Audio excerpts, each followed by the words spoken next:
Hello everyone, welcome to How to Solver. Today in this video, I'm gonna show you how to customize Bitmoji on Snapchat. Before starting the video, please subscribe to How to Solver. So let's go. For this, first of all, you have to open your Snapchat app. Then go to your Snapchat account. Now go to Settings and click on Bitmoji. Here you can see three options. 1. Change my outfit. 2. Edit my Bitmoji.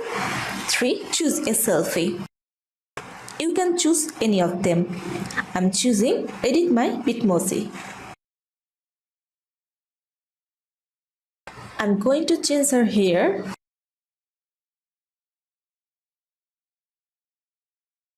And hair color.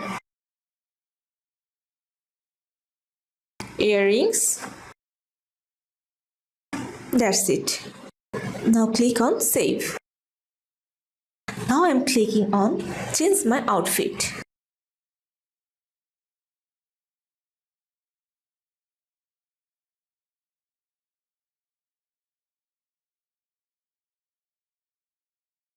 Click on Save.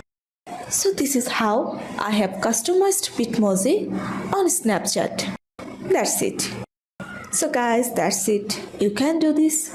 I think this video is very helpful to you. If it was, then give a thumbs up and hit the subscribe button. And thanks for watching.